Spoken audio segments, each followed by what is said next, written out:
Halo, assalamualaikum warahmatullahi wabarakatuh, sahabat. Kali ini gue pengen riding lagi nih, ngajak kalian buat keliling-keliling naik motor Kawasaki Ninja 250 SL.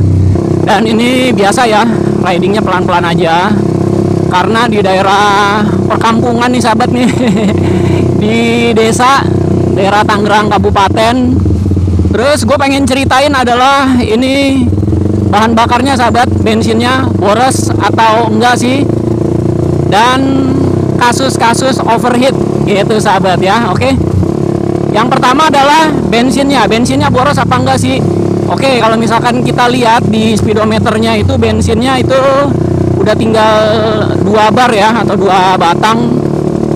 Dan ini gue pengen menempuh perjalanan sekitar berapa kilo ya.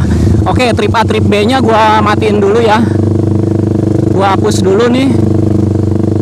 Trip A gue hapus.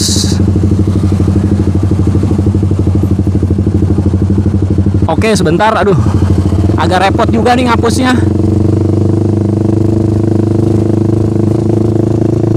Nggak bisa kehapus lagi nih sahabat nih, trip A trip B nya. Ya udahlah, pokoknya gue pengen sampaikan selama beberapa menit berkendara ini kira-kira bensinnya seperti apa. Menurut pengalaman gue sih ini bensinnya sangat irit sahabat ya.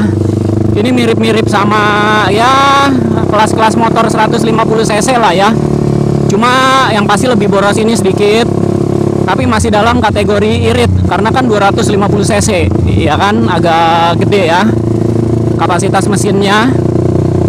Terus kalau untuk keiritan yang lainnya sahabat, aduh gile, asapnya parah. Terus kalau untuk keiritan yang lainnya sahabat, kayak ganti oli dan lain-lain, itu harganya murah sahabat, irit lah pokoknya. Pokoknya enak motor ini. Kalau untuk konsumsi BBM-nya, menurut gue ini tergolong kategori yang irit. Iritnya harus disamakan tentu yang selevel ya, yang 250 cc juga gitu sahabat. Terus kasus-kasus overheat nih sahabat ya, kasus-kasus overheat. Nah ini kadang orang banyak yang salah paham nih sahabat ya, kasus overheat. Sebentar,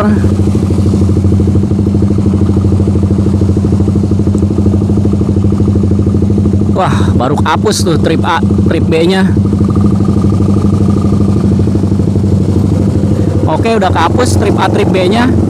Nanti bakalan kita cek. Terus apa namanya, overheat sahabat ya. Aduh nggak konsen nih kasus overheat sebenarnya itu bukan overheat kerusakan mesin sahabat. Sebenarnya tuh kasus overheatnya itu adalah suhu mesin yang meningkat tinggi, jadi kipas radiatornya tuh cenderung nyala gitu sahabat. Dan kalau misalkan suhu mesinnya tinggi atau panas gitu ya, otomatis kipas radiatornya nyala itu bisa berulang kali sahabat, karena dia untuk mekanismenya untuk mendinginkan si suhu mesin tadi sahabat. Jadi bukannya overheat ya, karena kalian bisa bayangin 250 cc sahabat, kapasitas mesinnya pasti panas lah ya, atau gampang panas lah ya. Sama seperti motor-motor bore up. Kalau misalkan kalian punya motor bore up 150 cc lalu di bore up, otomatis kapasitas mesinnya juga jadi beda, dan penanganan mesinnya pun jadi beda gitu sahabat. Cenderung lebih rewel biasanya, atau lebih panas lah gitu ya. Tapi kalau untuk kasus overheat yang benar-benar merusak mesin, itu nggak ada sahabat. Teman-teman gua nggak pernah ngalamin hal-hal yang seperti itu. Mereka nyantai-nyantai aja, terus nggak pernah ada yang gimana-gimana pokoknya untuk kasus overheat. Jadi ya masih oke lah. Terus aduh ini nggak enak banget ya, jalanannya kecil, terus banyak kendaraan, macet nih nggak bisa gimana ya, gambar videonya nih nggak bisa dinikmati banget sahabat. Tapi so far ya nggak apa-apa lah ya, daripada kita nggak pakai riding motornya. Dan ini motor gua, oh ya sahabat, motor gua udah 5.466 kilo di video ini. Mungkin bakalan bertambah lagi ya kilometernya. Mungkin bakalan bertambah lagi kilometernya karena kan pasti gua pakai sedikit-sedikit gitu ya motornya. Dan ini olinya udah beberapa kali gua ganti sahabat. Gua biasanya ganti oli itu antara 500 km sampai 1000 gitu sahabat. Nggak pernah sampai yang lewat dari 1000 atau 2000 gitu, gua nggak pernah. Karena untuk menjaga keenakan mesin, keawetan mesin gitu sahabat. Jadi ya so far motor gua ya lumayan dalemannya lumayan kinclong kali ya kalau misalkan dibongkar. Karena kan ini baru 5.000 juga kilometernya dan olinya tuh sering banget diganti gitu sahabat. Terus diganti juga berbarengan sama filter olinya. Dan ini sahabat, kalau misalkan motor gua pakai beberapa menit, itu dulunya sering nyala kipas radiatornya, atau boleh dibilang katanya overheat gitu ya. Sebenarnya bukan overheat sih ya, harusnya dibilangnya ya. Terus sering nyala kipas radiatornya. Tapi sekarang setelah ganti air radiatornya sahabat, kalau misalkan kalian sering nyala juga kipas radiatornya, itu kalian harusnya ganti air radiatornya aja. Nanti bakalan berkurang gitu. Tentunya pakai air radiator yang sesuai, yang bagus, dan yang ya agak-agak cocok lah ya. Jangan air radiator yang biasa gitu ya. Ini gue pakai air radiatornya Preston sahabat. Jadi otomatis mengurangi dampak-dampak dari suhu mesin yang panas. Ini gue pakai berkendara udah beberapa menit ya dari rumah sampai sini nih, sekitar mungkin 15 atau 20 menitan udah gue pakai motornya. Tapi ini belum nyala sahabat kipas radiatornya. Masih enak.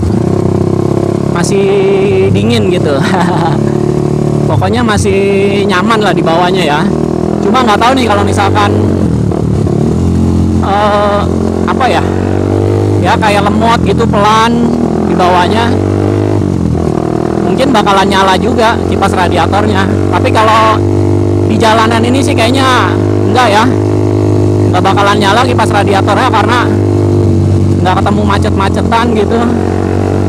Enak, wih, sebenarnya enak nih jalanan nih, cuman sayang banget banyak motor-motor dan banyak mobil-mobil, jadi kurang asik buat ngegeber maksimal. Tapi yang pasti yang pengen gue sampaikan di video ini adalah keiritan bensin dan kasus overheat yang memang sering dikeluhkan sama user Ninja 250 SL, dan orang yang pengen beli jadi khawatir gitu sahabat. Orang yang pengen punya motor ini jadi khawatir. Padahal sih sebenarnya nggak perlu begitu juga ya, nggak perlu khawatir juga. Tinggal dilihat-lihat aja review-reviewnya konten kreator yang pakai motor Ninja 250 SL, tinggal di di contek-contek gitu ya. Pasti banyak informasinya. Tuh jalanannya, wih, udah sore sahabat, udah hampir mau maghrib sih ini. Tapi enak banget. Jalanannya sebenarnya seru nih, pedesaan-pedesaan gini. Gue suka.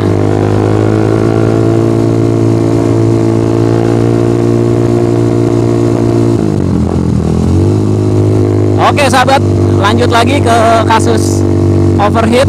Itu sebenarnya ya menurut gue cuma hoax saja ya. Nggak ada kasus overheat yang benar-benar merusak mesin. Tapi kasus overheat yang memang hanya menyalakan kipas radiatornya aja jadi berisik gitu ya, karena kan dia muter gitu. Itu aja sih sahabat yang pengen gua bahas di video ini, yang pengen gua sampaikan.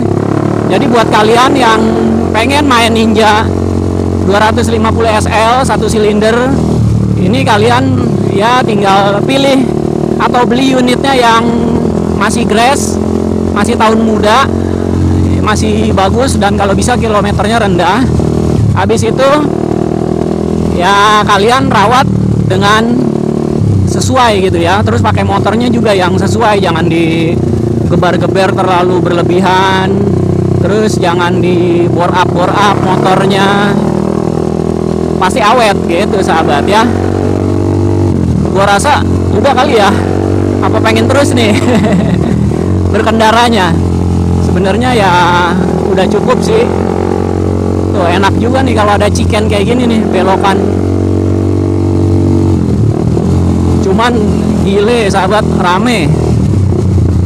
Mungkin kalau subuh atau malam lebih enak nih, cuman kondisinya jalanan desa kayak gini pasti nggak ada lampu dan gelap kayaknya ya. Jadi memang perlu waspada dan hati-hati sih kalau misalkan berkendara di jalanan kayak gini sahabat. Oke,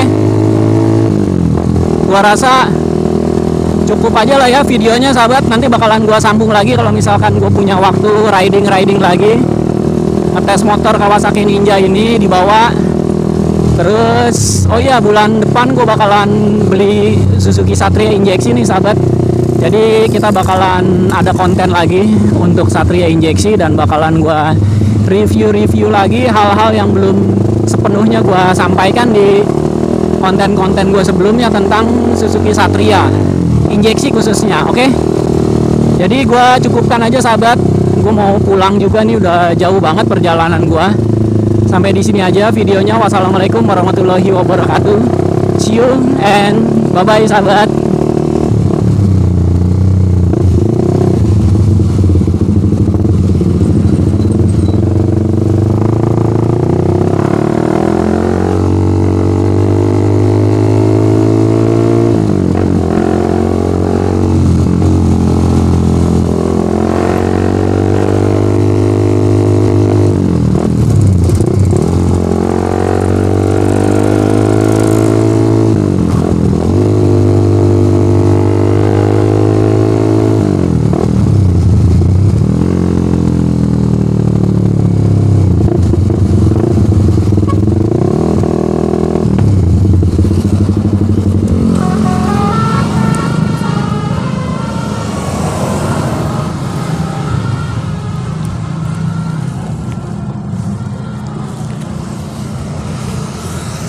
Oke sahabat, kita cek nih speedometernya. Tuh indikator bensinnya masih 3 bar ya, masih tetap sama seperti tadi berjalanan. Dan ini trip A, trip B nya, ini trip A nya, aduh sebentar, kok nggak pindah nih. Tuh trip A, trip B nya ini 15 kilo ya perjalanan kurang lebih. Tuh ya, trip A, trip B 15 kilo kurang lebih. Dan ini bensinnya nggak berkurang sahabat ya. Cuman kalau misalkan tadi di jalan ini agak berkurang sini barnya atau batangnya ya. Tapi so far sih ini masih irit sahabat ya, 15 kilo perjalanan tapi nggak turun sama sekali indikator bensinnya. Oke, cukup sampai di sini sahabat ya informasinya.